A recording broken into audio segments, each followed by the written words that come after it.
Bonjour à tous, merci de nous rejoindre sur ce webinaire consacré à la Guinée, à la République de Guinée.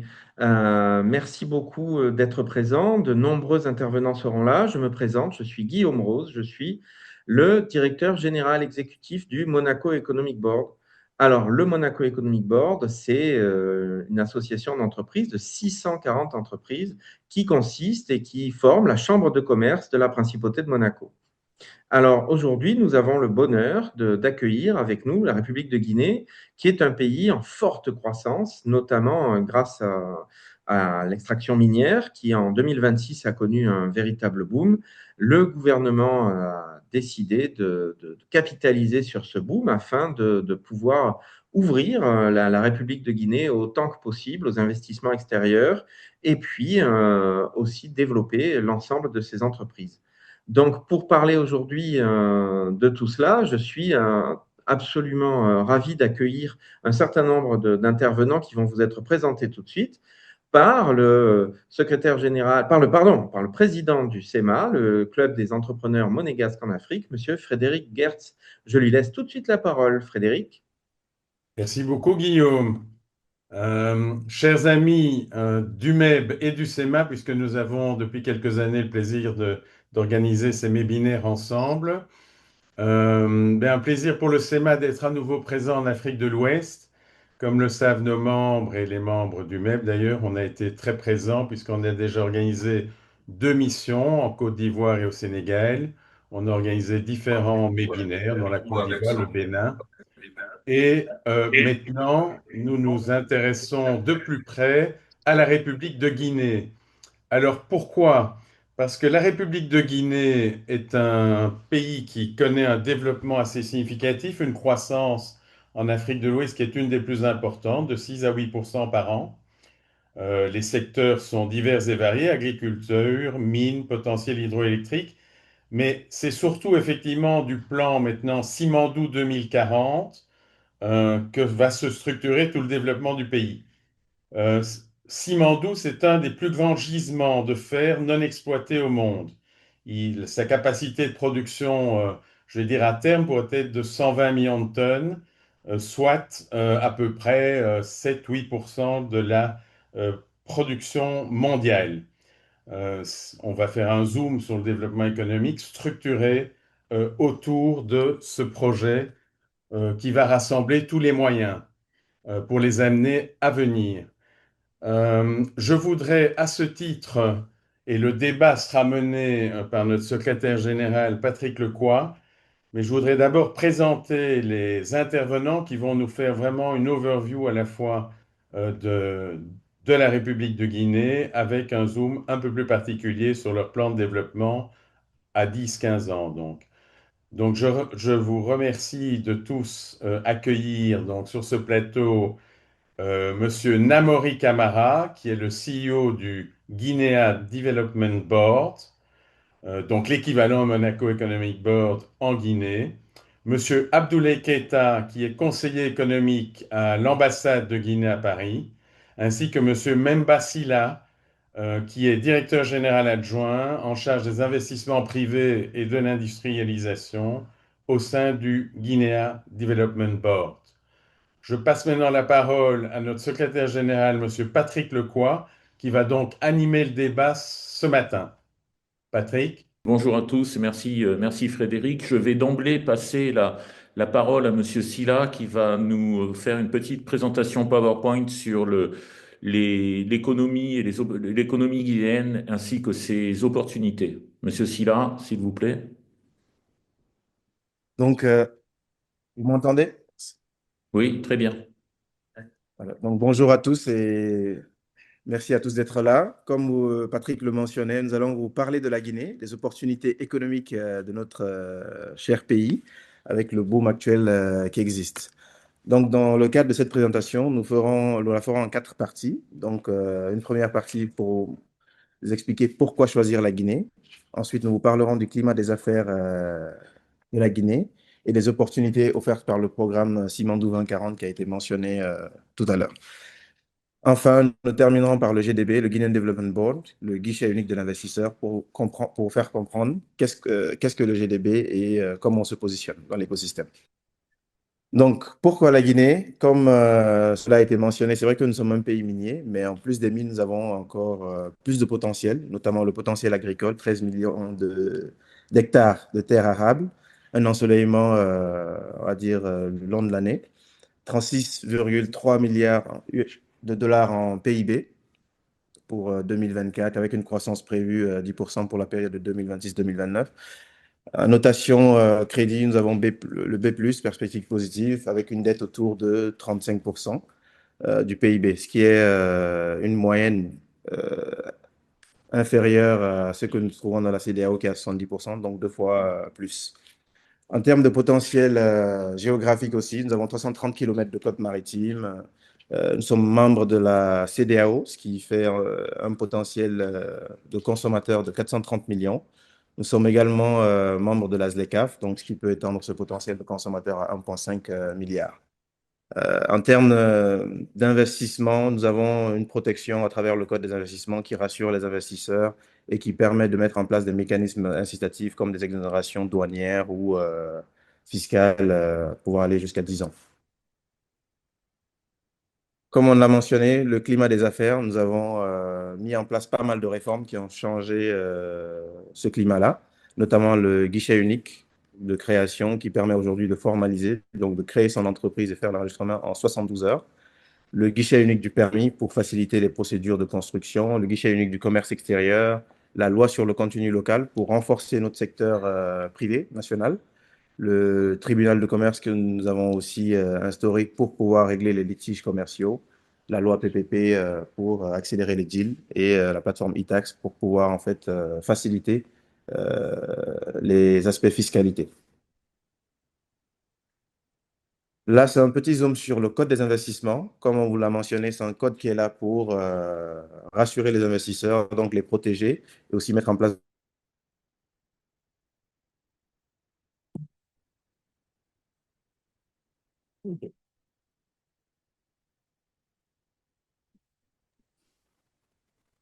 Nous n'avons plus de son, s'il vous plaît. Je crois que nous avons perdu la connexion.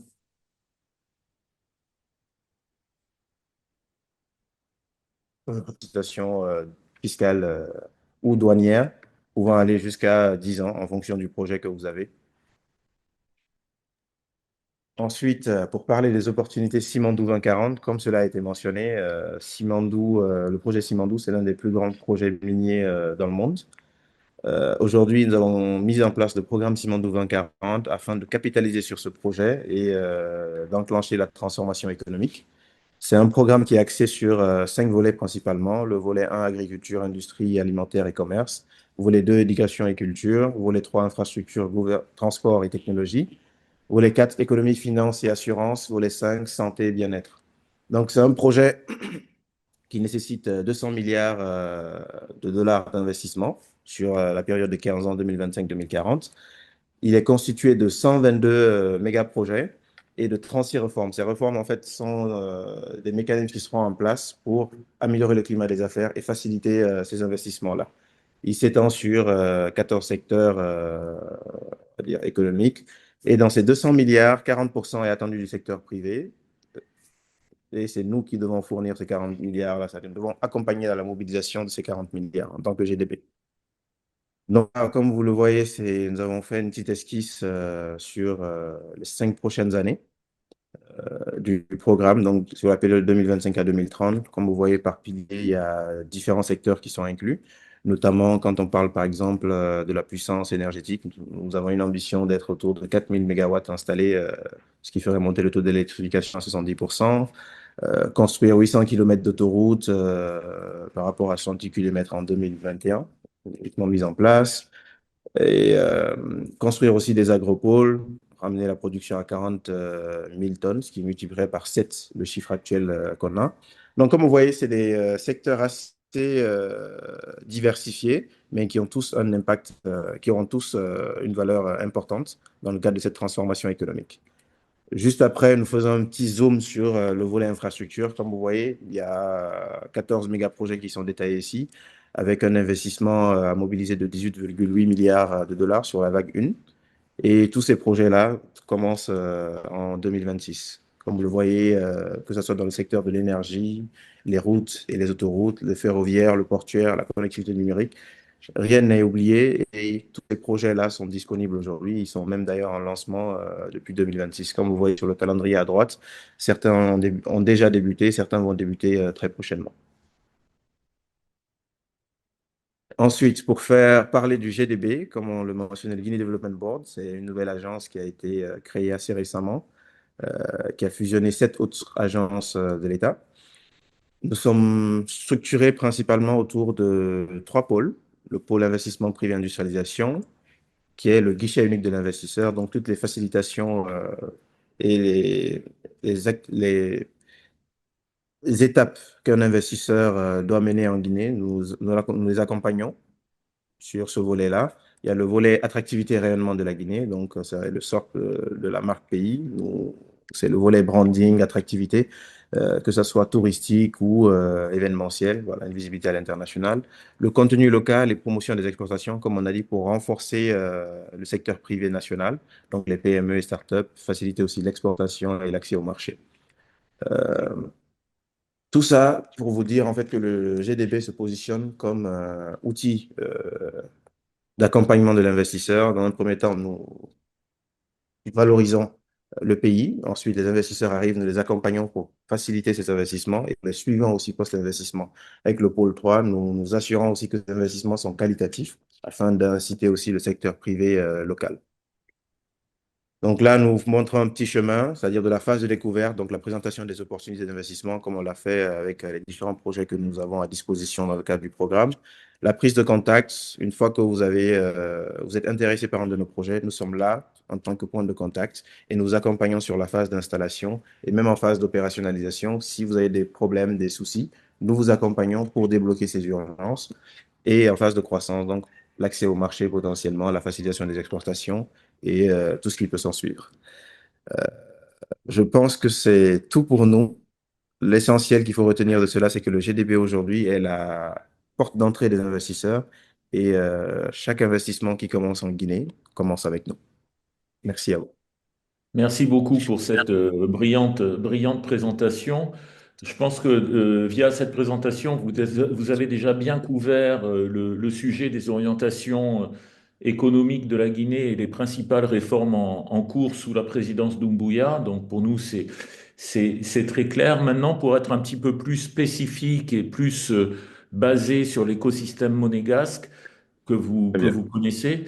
Quels sont, selon vous, pour le secteur privé monégasque, les meilleures opportunités d'investissement? Sur quel secteur porteur en Guinée? Comment est-ce que vous voyez les choses? Vous êtes venu en principauté plusieurs fois. Vous avez pu déjà vous entretenir avec des chefs d'entreprise monégasques et avec le Monaco Economic Board et le SEMA.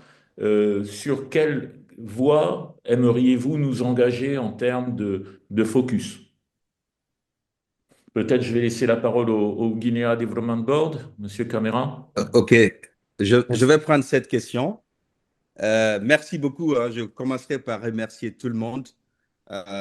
Il est vrai que je ne sais pas comment vous avez su que j'ai été plusieurs fois à Monaco, mais il est vrai que j'ai été effectivement plusieurs fois à Monaco, mais pas avec la casquette de CEO de GDB. À l'époque, j'étais à Londres et Amadeus, qui a Nice, Sophia Antipolis, était un gros client. Et il y a un événement phare qui se fait à Monaco, à Fairmont Hotel, APG, qui réunit le Gotha un peu de l'aviation. Donc, j'y étais très fréquemment. À ce titre-là, je connais bien l'écosystème et je sais que avec l'engouement que connaît ce pays-là en termes d'attractivité économique, il est important que nos deux entités échangent, en fait, que les deux secteurs privés puissent échanger. Vous avez vu aujourd'hui qu'on a un besoin de financement de 200 milliards. Sur les 200 milliards, en fait, 40% doivent venir du secteur privé. Donc, les 40%, en fait, représentent à peu près 55 milliards. 20 milliards déjà ont été mobilisés sur Siandou. Simandou, il est vrai, c'est un projet minier, mais ce n'est pas que les mines. On veut s'éloigner un peu du Dutch disease et développer les autres secteurs. Donc, pour répondre à votre question, l'un des secteurs phares, c'est l'agro-industrie. Hein. La Guinée a beaucoup de potentiel dans ce domaine. Je pense que Bemba l'a rappelé. Et la contribution, contrairement à ce que l'on croit, du secteur agricole dans le PIB est encore extrêmement important. Mais il faudrait que nous ayons vers la transformation. Le projet Simandou a créé tout un écosystème, tout un corridor logistique aussi. Vous avez 650 km de rails qui traversent complètement tout le territoire guinéen. Il y a des pôles économiques, des centres d'intérêt économique qui vont se créer. Donc, en matière de logistique également, je pense qu'il y a des investissements attendus. Et l'un des secteurs aussi où on attend vraiment de l'investissement, c'est le secteur de l'énergie. Hein, pour transformer, je pense que si vous suivez un peu les nouvelles, on a lancé une troisième raffinerie la semaine dernière. Donc, dans le code minier, nous voulons aller vers la transformation de nos produits. Et pour aller vers la transformation des produits, il faut mettre l'accent sur l'industrialisation et il ne saurait y avoir d'industrialisation sans énergie. Il est attendu plus de 10 000 mégawatts, 10 000 mégawatts sur les 15 prochaines années. Aujourd'hui, on n'en produit que 1200 mégawatts. Le ministère de l'Énergie a pour objectif de produire 4 000 mégawatts dans les 5 prochaines années. Il y a beaucoup d'engouement dans ce secteur. Déjà, je vois des investisseurs européens, Vinci Energy, qui ont commencé à lancer des centrales par-ci, par-là, accompagnés par Deutsche Bank. Donc, je pense que le secteur de l'énergie aussi peut être un secteur attractif pour les investisseurs monégasques. Il y a aussi le secteur financier. Vous avez dû voir sur le pilier, le secteur financier est extrêmement important. Le taux d'accès bancaire est très bas. Le taux de pénétration en matière d'assurance aussi est bas. L'accès au financement aussi est un problème. Donc, je pense que avoir des investisseurs dans ce domaine aussi pour accompagner toute la transformation économique serait très important. En plus de cela, vous avez l'infrastructure. On a un déficit d'infrastructure dans le pays, les routes, les ponts. Et je peux vous le dire parce qu'avec ma deuxième casquette, je suis aussi le PCA, le PCA du Fonds d'entretien routier. Figurez-vous qu'on vient de lancer, on a lancé l'année dernière le premier péage, pont à péage en Guinée, qui a été fait par une entreprise française sur un financement à l'époque de la Société Générale et qui est un produit marchand. Donc, je pense que si vous avez des investisseurs dans le domaine des infrastructures routières aussi, avec un modèle à péage, je pense que c'est quelque chose qu'on peut développer. Et vous avez aussi, il est vrai, nous avons aussi les ports. Il y a beaucoup de ports. C'est vrai, il y a des ports miniers, mais il y a des ports aussi qui restent à développer. On pourra échanger avec vous. Donc, je ne peux pas vous dire, en fait, réellement, il faut vous focaliser sur tel secteur. Pour moi, les secteurs qui sont identifiés sont prioritaires. L'éducation, c'est prioritaire. La santé, je sais que vous avez investi dans le secteur de la santé et de l'éducation en Afrique, au Togo ou dans certains pays. Donc ça, c'est des choses aussi qui peuvent être intéressantes. Nous évacuons beaucoup de nos malades à l'extérieur. Et en faisant cela, nous perdons, il y a un problème de balance de paiement. C'est des devises qui sortent du pays. Et la Guinée est très business friendly. Il n'y a pas de raison aujourd'hui qu'on n'ait pas de clinique de haut niveau. Au lieu que les évacuations sanitaires se fassent en Tunisie ou en Europe, on peut le faire ici. Donc, grosso modo, c'est ce que je voulais partager avec vous en vous encourageant, comme vous l'avez fait déjà, parce que ça, c'est une première étape, et en remerciant l'ambassadeur, M. Keita, qui a bien voulu aussi activer cela. Et je pense que c'est le début d'un partenariat beaucoup plus stratégique. Merci. Merci beaucoup, Monsieur Camara. Vous avez beaucoup, jusqu'à présent, insisté sur la notion de contenu local et donc d'obligation de contenu local. Vous n'êtes pas sans ignorer que cela peut faire parfois peur à certains investisseurs étrangers Il y a eu des exemples en Afrique où les obligations de contenu local, je pense à certains grands pays que je ne citerai pas, mais enfin bon, où les obligations de contenu local ont découragé des investisseurs potentiels étrangers parce que ça allait trop loin, c'était trop compliqué. Comment est-ce que vous Mhm, mhm. comptez doser ça pour rester dans les limites du raisonnable? Je suis parfaitement d'accord avec vous que le contenu local, la promotion du contenu local ne doit pas se faire au détriment en fait du développement économique. C'est pour cela d'ailleurs que dans le code des investissements actuel, je pense que Bemba aurait dû peut-être le rappeler, vous êtes investisseur étranger, vous avez le droit de détenir 100% hein, des actions de votre entreprise. Le code, voilà, notre code actuel le dit. Vous pouvez rapatrier les bénéfices à l'étranger.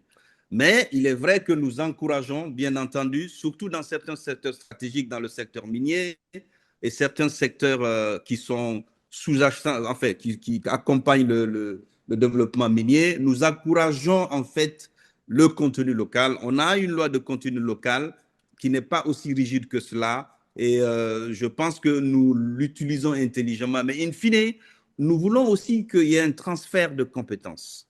Euh, Vous avez vu, par exemple, si on a été rigide sur le contenu local, je ne pense pas réellement que le projet Simandou aurait été réalisé dans le temps. Parce qu'il a fallu qu'on fasse une exception à cela aussi. C'était un gros projet, même en termes de main-d'œuvre, c'est extrêmement compliqué. Donc, c'est de manière intelligente aussi qu'on l'applique. Mais je partage cela. Aujourd'hui, vous êtes investisseur monégasque, vous pouvez venir créer votre entreprise, vous pouvez détenir les 100% des actions de votre entreprise, mais nous encourageons en fait que vous associez les entreprises locales au fur et à mesure de développement de votre entreprise. Très bien. Et au niveau accès à de la devise, Il n'y a absolument aucun problème d'accès à la devise. D'ailleurs, il y a aussi un fait particulier, spécifique à la Guinée. Il est vrai qu'on a notre franc guinéen, mais c'est l'une des monnaies les plus stables en Afrique. Les variations de taux d'échange, vous pouvez regarder un peu vous verrez que le taux d'échange, il n'y a pas beaucoup de fluctuations du tout pour une monnaie locale. Et il n'y a pas de problème d'accès aux devises comme dans certains pays que je connais bien en Afrique, où il est surtout dans le secteur de l'aviation d'où moi je venais, où il était très difficile pour les compagnies aériennes de rapatrier surtout les devises à l'étranger. Les entreprises, on a toutes les grosses entreprises aujourd'hui du monde qui sont là dans le secteur des infrastructures minières de référence. Je pense que si vous avez senti qu'ils ont investi 20 milliards de dollars en l'espace de quelques temps, c'est qu'ils sont rassurés en fait qu'ils peuvent aussi, voilà, qu'ils n'auront pas de problème de rapatriement de devises. Je peux vous rassurer sur ce point aussi. merci beaucoup. Une autre source d'inquiétude qui est tout à fait légitime pour des investisseurs potentiels en République de Guinée est la proximité géographique avec la communauté des États du Sahel, bon, qui a clairement pris une autre voie hein, par rapport au reste de la CEDEAO. Comment est-ce que vous voyez ça? Comment est-ce que vous appréhendez l'instabilité politique qu'il peut y avoir dans les pays du Sahel par rapport à la stabilité enfin, que vous démontrez aujourd'hui, et comment est-ce que vous pouvez rassurer des investisseurs potentiels? Ça, c'est une très bonne question parce que, en fait, l'investissement est basé sur la stabilité. Hein, ce que nous vendons réellement, c'est moins les mines que la stabilité du pays. Et si vous regardez un peu aussi sur les 10 ou même 20 dernières années, je pense que la Guinée est l'un des pays les plus stables d'Afrique, à vrai dire. Et il est vrai qu'on est entouré, même lorsque dans les années 2000, je me rappelle, il y avait des soucis en Sierra Leone et au Libéria. La Guinée a toujours été stable. Donc, nous sommes un pays, en fait, euh, dans ce sens-là, qui bénéficie de cette stabilité. Je ne pense pas qu'il y ait eu un effet d'entraînement de ce qui s'est passé dans les pays du Sahel du tout. Hein. Il est vrai que nous partageons les frontières avec eux. L'un des avantages peut-être qu'on a aussi, c'est la géographie. Hein. La Guinée, c'est 245 km².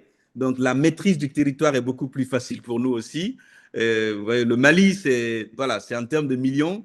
Non, en termes de stabilité, nous n'avons absolument eu aucun souci. Pour preuve, quand vous regardez le projet Simandou, vous avez toutes les nations qui y sont représentées et qui ont, vous avez les États-Unis, vous avez la France, vous avez tous les pays développés, tous les pays y sont. Donc, je pense que ça peut être un témoignage aussi, si cela, s'il en était besoin, en fait, que nous bénéficions en fait de cette stabilité-là aujourd'hui. Donc, je ne pense pas que vous aurez des soucis à vous faire par rapport au développement. Il y a un engouement énorme aussi des entreprises françaises. Le mois dernier, on a reçu une cohorte d'entreprises ici. Je sais que vous suivez les nouvelles. Et donc, on est très ouvert. On travaille avec tous les pays. On n'a pas développé ce sentiment-là ici, hein, du tout. Il n'y a, il y D'accord. a pas de, il y a pas de, il y a pas de peur à se faire sous ce rapport. Merci beaucoup. Est-ce que la question que je voulais vous poser, c'est comment est-ce que vous pourriez faire remonter des opportunités concrètes de collaboration? J'insiste sur le mot concret. Comment est-ce que vous pourriez faire remonter des opportunités concrètes de collaboration aux entreprises monégasques susceptibles de pouvoir vous aider? Et est-ce que vous pouvez leur fournir au niveau du Guinea Development Board un accompagnement personnalisé au sens propre comme au sens figuré par rapport à leur implication dans des projets guinéens? Déjà, c'est un bon début de collaboration. Je pense qu'après cela, il serait peut-être important que les deux agences, en fait, que nous signions ne serait-ce qu'un MOU de partenariat, qu'on cadre un peu le partenariat. Mais en tout état de cause, vous pouvez être rassuré que les investisseurs qui viendront, et on aimerait qu'ils viennent en Guinée, en fait, c'est mieux qu'ils viennent. Et on peut travailler sur cela. On peut travailler sur les sujets d'investissement avant qu'ils viennent pour que nous puissions réellement les accompagner. Je pense qu'on a aujourd'hui un pipeline de projets. Bemba l'a rappelé, 122 méga-projets, mais qui se décline en plus de 300 projets. Hein. Et donc, je pense que si vous avez la liste de ces projets, et certains ont fait l'objet d'études, ça ne veut pas dire en fait qu'on ne peut pas sortir aussi de ces 122 méga-projets ou de ces 300 projets.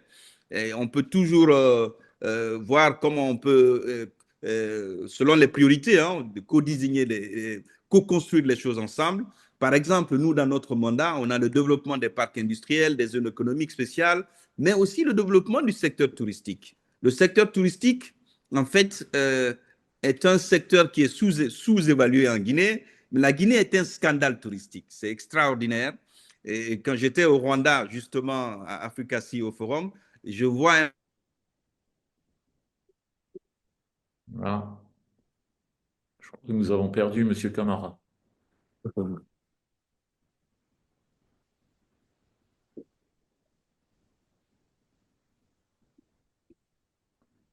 Monsieur Keïta, en Afrique. en attendant que Ah, Monsieur c'est Camara bon, il est revenu. il est Ah, revenu.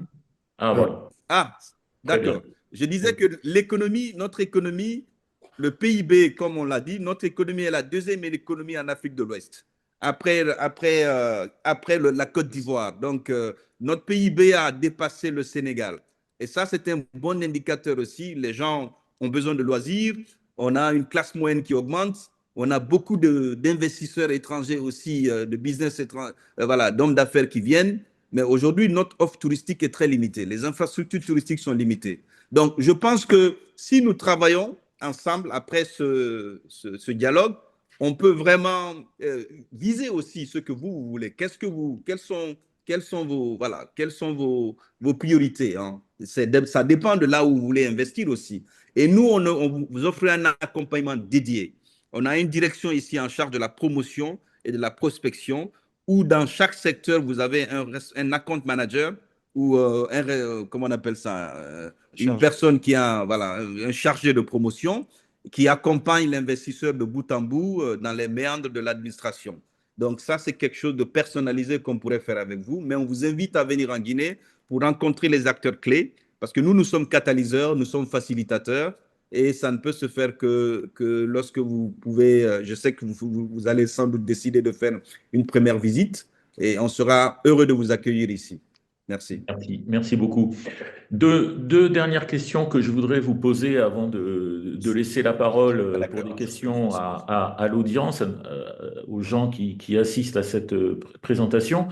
Quand on parle alors la première question, c'est sur les investissements, puis je voudrais quand même vous poser en question finale aussi une question sur les opportunités d'import-export entre Monaco et la Guinée, sans nécessairement parler d'investissement. Au niveau des investissements, il y a toujours le nerf de la guerre, en dehors du financement, ce sont les infrastructures logistiques. Vous avez parlé des infrastructures touristiques, c'est important, mais au niveau des infrastructures logistiques, au niveau des ports, au niveau des aéroports, au niveau des connexions ferroviaires, quel est l'état actuel de ces infrastructures en Guinée? Est-ce que vous avez des projets de réhabilitation ou de modernisation de ces infrastructures? Est-ce que vous pouvez nous en dire plus, s'il vous plaît?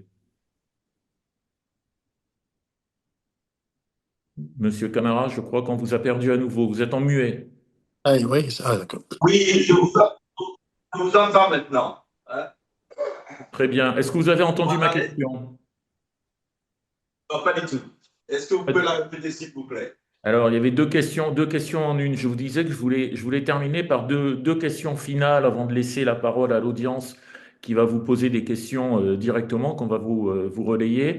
La première question, quand on parle d'investissement, vous avez parlé d'infrastructures touristiques, c'est une chose, mais bien évidemment, en dehors des aspects de financement, un aspect qui est absolument fondamental, crucial, c'est la qualité des infrastructures logistiques en place. On pense aux ports, on pense aux aéroports, on pense aux voies ferrées, enfin tout ce qui est ferroviaire. Quel est l'état actuel de ces infrastructures logistiques? Et est-ce que vous avez en projet des réformes de réhabilitation, modernisation de ces infrastructures? Donc là, on est encore sur le volet investissement. On ne peut pas se permettre de boucler cette présentation sans parler aussi de l'aspect court terme import-export, tout simplement, sans nécessairement parler d'investissement. Il peut y avoir des opportunités d'exportation de la Guinée vers Monaco, comme il peut y avoir des opportunités d'exportation de Monaco vers la Guinée. Est-ce que vous pouvez nous en dire deux mots, s'il vous plaît? Donc, investissement, infrastructure et import-export, s'il vous plaît. Et ensuite, on passera la parole à l'audience. Merci beaucoup. À vrai dire, nous avons un déficit d'infrastructures dans le pays. Mais les 4 dernières années, il y a beaucoup d'investissements, comme je l'ai dit tantôt, dans l'exemple que j'ai pris pour les ponts, les routes. Il est vrai que nous devrions réellement mettre l'accent sur l'infrastructure. Est-ce que vous pouvez parler Et un la peu plus près du construction. micro, s'il vous plaît? C'est possible? Vous êtes un petit peu loin. Allô? Vous m'entendez? Oui, un petit peu lointain, mais Vous voilà, m'entendez? si vous pouvez parler plus proche du micro, ce serait bien, s'il vous plaît. Ah, vous m'entendez mieux?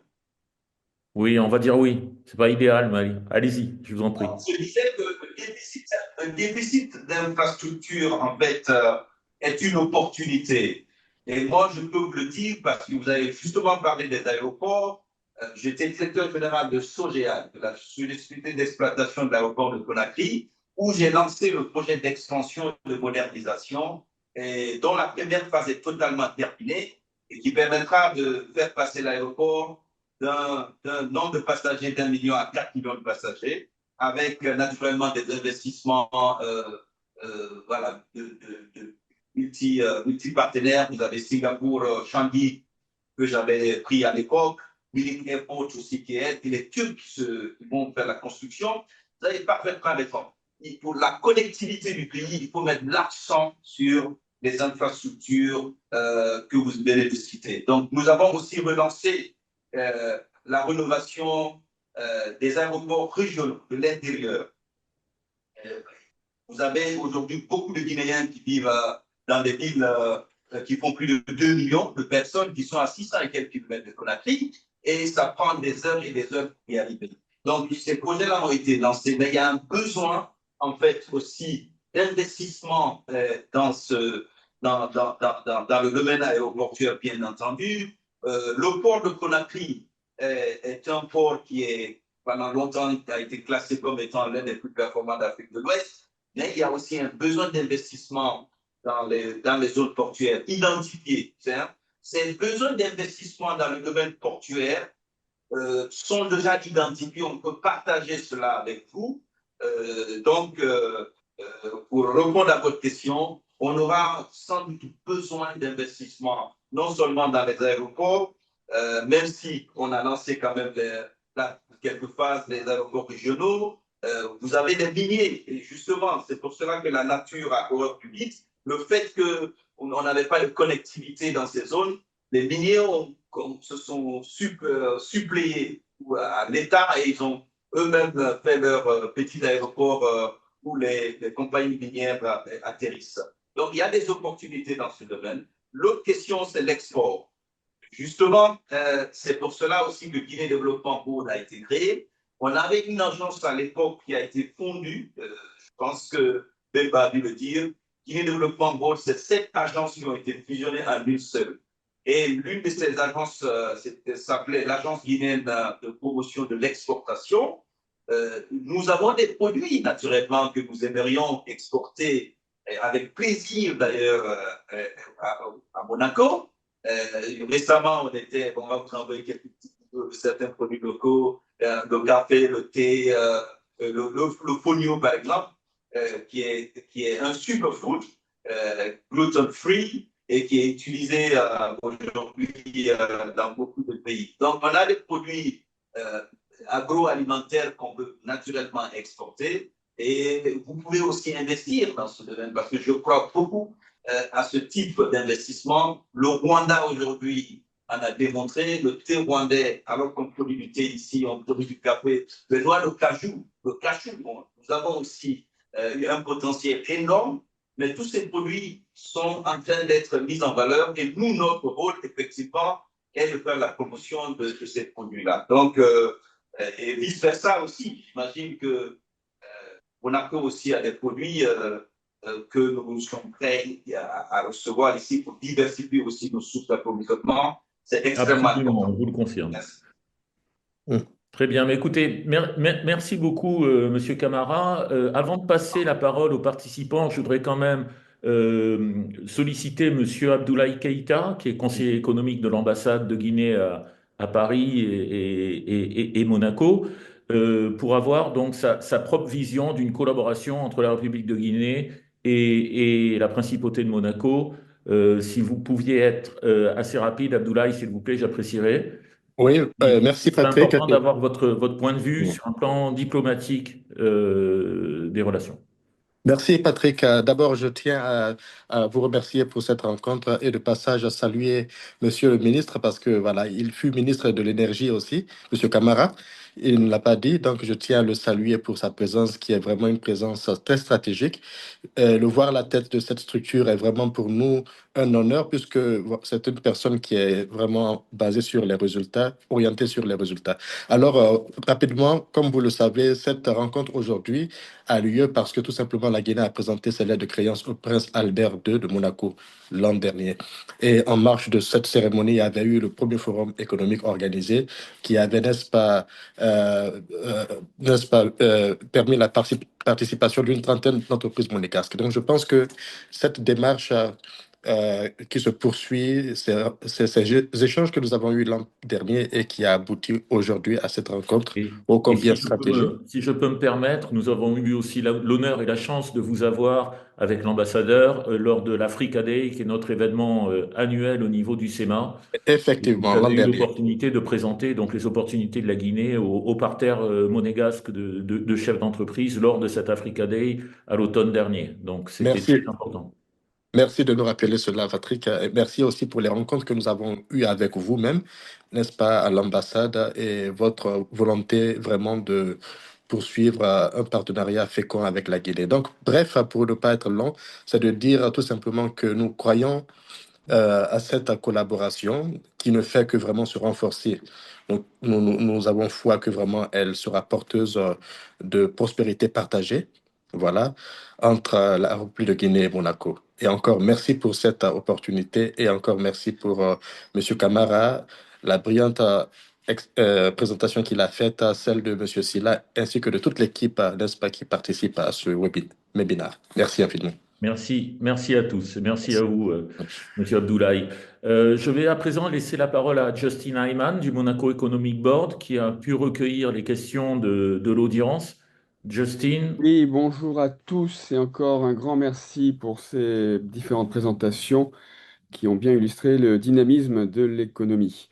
Nous avons donc reçu des questions des participants. N'hésitez pas, c'est dans le chat du webinaire. Quiconque peut envoyer une question en direct pour nos merveilleux intervenants. Le premier donc que nous avons reçu est celui-ci. Comment se répartit le capital de Simandou entre Rio Tinto, Chinalco et l'État?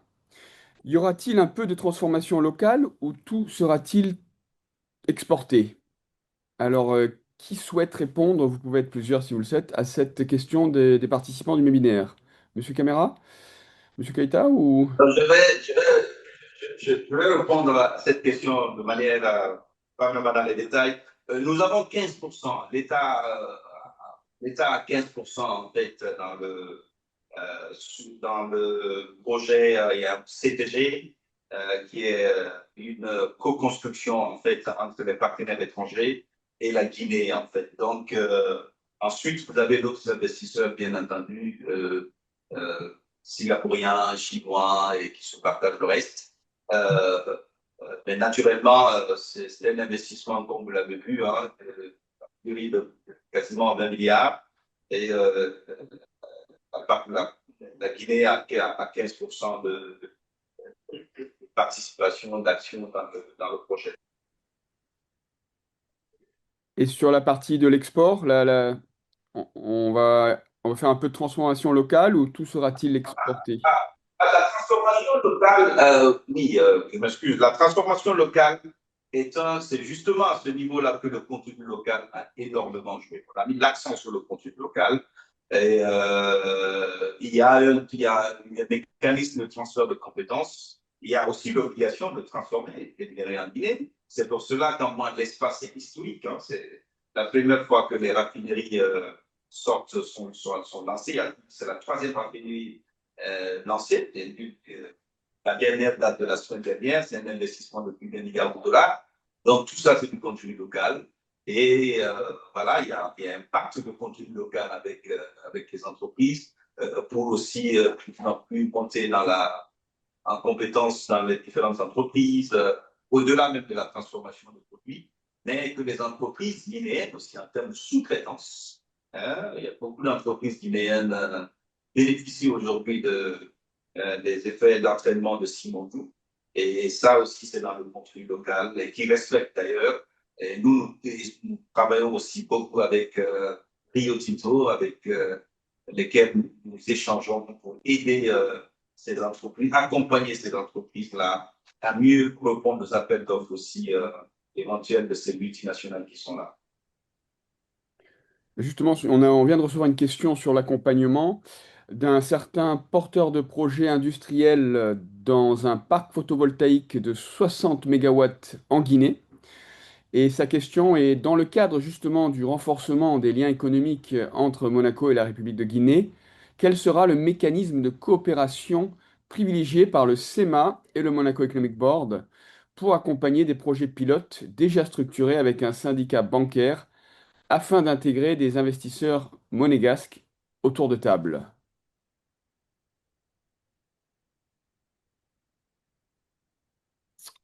Qui souhaite répondre à cette question?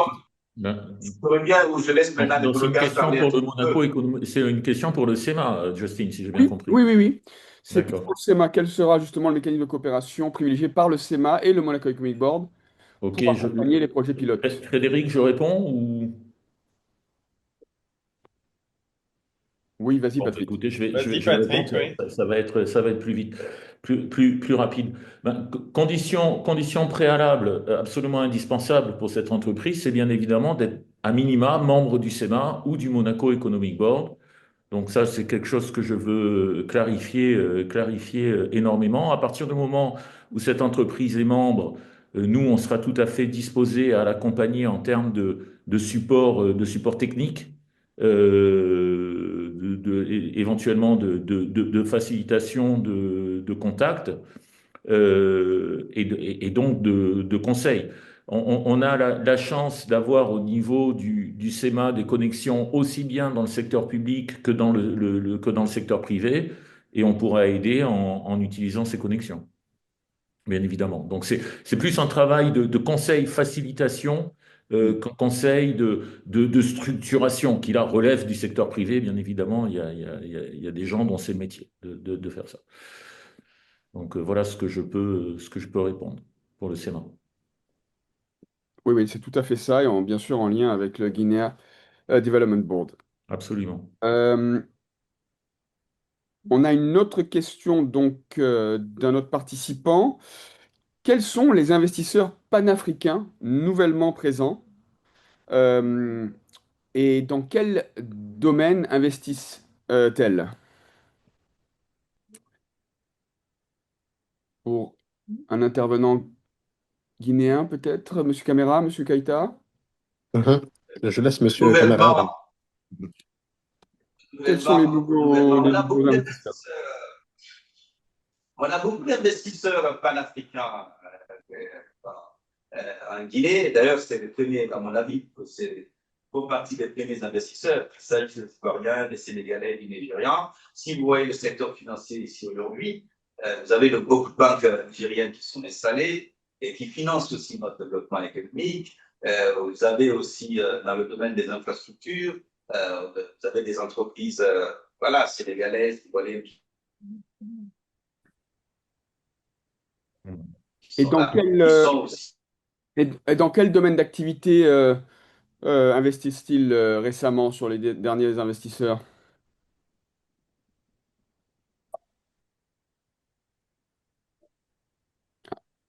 Oui, dans le domaine financier, Oui. voilà, il y a cette banque-là panafricaine, comment elle s'appelle d'ailleurs?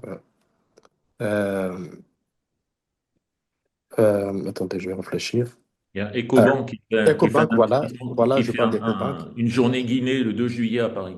Voilà, effectivement, qui était là à Paris dans le cadre, n'est-ce pas, d'une promotion d'investissement euh, euh, à travers laquelle on cherchait, n'est-ce pas, à attirer la diaspora guinéenne à investir en Guinée dans l'immobilier.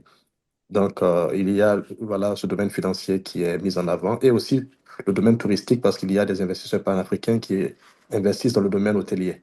Et Et je je pense crois qu'il que peut y avoir aussi, il peut y avoir aussi une implication d'investisseurs panafricains pour créer de la transformation locale. Je pense par exemple à un groupe comme Dangote, je ne sais pas s'ils sont présents à l'heure actuelle en Guinée ou et il pas. était en visite en Guinée il y a deux Voilà. jours. Mais qui peut Et très bien investir en Guinée pour mettre en place des infrastructures de transformation, qui est la clé au développement économique de pas mal de pays d'Afrique subsaharienne. oui, je pense que M. Camara pourra parler de ça. Est-ce qu'il y avait M. Dangote qui était présent à Conakry? Voilà. Allô? Allô? Oui, monsieur Camara, nous vous Allô? entendons. Oui, On vous entend, nous vous monsieur. Voilà, je entendons. m'excuse, je disais. Mhm. Voilà, je m'excuse, Technique. on a un problème de connexion. Donc, je disais que, en fait, vous avez, si vous regardez aussi les nouvelles, là, on a un engouement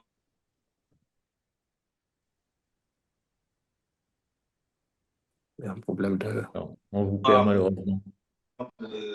secteur panafricain. Le premier investisseur en Afrique, Dangote, était là la semaine dernière. Mhm. Et vous avez dû suivre ça dans les news. Donc, il y a aussi les Rwandais qui sont présents. En fait, c'est tout le monde aujourd'hui. Hein, donc, je ne peux pas dire c'est tel pays. Ça serait peut-être un peu trop maladroit. Mais ce qui est sûr aujourd'hui, c'est que la Guinée est devenue voilà, un pôle d'attractivité économique. Il faut juste qu'on puisse accompagner au mieux ces investisseurs-là pour que, comme M. Guetta l'a dit, que la prospérité soit partagée. Parfait. Merci beaucoup pour ces réponses claires. Nous avons une dernière question qui est pour le Monaco Economic Board, du même porteur de projet. Dans la stratégie de promotion des opportunités en Guinée, comment voyez-vous le rôle du Monaco Economic Board pour sécuriser et labelliser des projets industriels, comme bien sûr le parc photovoltaïque mentionné juste avant, et comment faciliter l'accès au financement monégasque de haut niveau? Alors, si je peux me permettre de répondre, On a également un rôle de conseil et de facilitateur, tout comme le SEMA. Nous sommes la chambre de commerce de la principauté. Et nous ferons tout justement peut-être pour donner un accès aux différentes banques, sociétés de gestion présentes sur la place financière monégasque, et en particulier par un contact direct à ces banques et sociétés de gestion, mais également à l'AMAF, l'Association monégasque pour les activités financières, pour justement voir avec la tête de cette association qui serait le plus pertinent pour accompagner un tel projet, en sachant qu'il y a quelques banques qui sont plus portées sur l'Afrique que d'autres. Donc voilà, on essaiera d'orienter au mieux pour que, il y ait des réunions sur ces sujets de financement monégasque de haut niveau. Voilà, je crois qu'on a conclu la partie Q&A, questions and answers, questions et réponses, pardon. Et ensuite, voilà, je laisse peut-être le mot de la fin aux organisateurs et le SEMA en particulier, ainsi que peut-être un mot de la fin de nos amis guinéens. Mais écoutez, d'abord, un grand merci à toutes et à tous pour vos interventions et pour la qualité de la préparation de cet événement. Je pense que ça nous a donné la possibilité de faire un bon tour d'horizon du potentiel de développement des relations économiques et commerciales entre la Principauté de Monaco et la République de Guinée. Il reste encore du travail. On peut envisager des étapes ultérieures, bien évidemment. Nous allons garder le contact avec le Guinea Development Board et au niveau de l'ambassade à Paris avec M. Abdoulaye Keïta en tant que premier conseiller, qui est une tête de pont absolument indispensable dans le maintien de nos relations. Donc à nouveau, merci beaucoup. Il y a des belles il y a des belles opportunités de collaboration en vue. Peut-être Frédéric Gertz, s'il est avec nous, voudra dire le mot de la fin avant de laisser la parole à Monsieur Camara. Frédéric? Et Patrick, moi je voudrais saluer et remercier tous les intervenants qui ont été brillamment animés par toi également.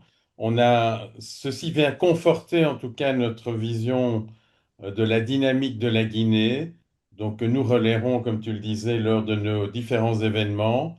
On va essayer qu'il y ait toujours une place aussi pour la Guinée lors de l'Africa Day qu'on tient cette année, notamment le 19 octobre, où on reviendra peut-être pour préciser certains projets. Et donc, n'hésitez pas de votre côté également à nous informer quand vous avez des événements, des présences en Europe, qu'on puisse y participer, que ce soit avec les différents clubs alliés également que nous avons au niveau européen, que ce soit le CIAN en France, la CBLACP en Belgique, Luxembourg. Tenons-nous davantage au courant de l'évolution des choses et un grand merci à tous. Merci beaucoup. Monsieur Camara, voulez-vous dire le mot de la fin du côté guinéen? Vous remercier très sincèrement de ce vif intérêt pour la Guinée et remercier M. Keïta, comme vous l'avez dit, qui est le. Voilà, je le dis très souvent, les ambassades sont une excroissance de développement board. Donc, vraiment, merci beaucoup pour la facilité de cela. Merci. Je sais qu'il y a vraiment de l'intérêt de part et d'autre. Nous attendons avec beaucoup d'impatience les investisseurs monégasques. Et comme vous venez de le dire, Patrick, je pense que c'est Patrick qui l'a mentionné, déjà, vous pouvez aussi vous positionner sur un événement majeur qui aura lieu ici au mois de novembre, qui s'appelle SMS, Simandou Mining Summit. Le Simandou Mining Summit va être une première, ça va être l'un des événements majeurs aussi dans le domaine minier. On va dire, il porte le nom de Mining Summit, mais ce que nous recherchons, c'est carrément les investissements hors mine. C'est un événement qui est porté par le ministère des Mines et tous les majors dans le domaine minier, et qui est l'un des partenaires stratégiques dans l'organisation de cet événement qui aura lieu, à mon avis, le 11 novembre. Donc, vous pouvez aussi le noter. Et moi, je note avec beaucoup d'intérêt l'Africa Day qu'on pourra préparer ensemble. Nous serons aussi à Top Reza. Madame, une de mes adjointes qui s'occupe du rayonnement de la Guinée sera au Top Reza en septembre. Et vous aurez l'opportunité de voir aussi nos produits locaux. Et en tout cas, c'est le début d'un partenariat stratégique. N'attendez pas trop longtemps pour venir en Guinée investir. Voilà, c'est la seule chose que je peux vous dire. Merci beaucoup. Très bien. Ben, écoutez, merci beaucoup. Merci. Merci à toutes et Bravo. tous. Et on vous dit à bientôt dans tous les cas. Merci beaucoup. Merci à tous. Merci. Merci. Merci. Au revoir. Merci à Au tous. revoir.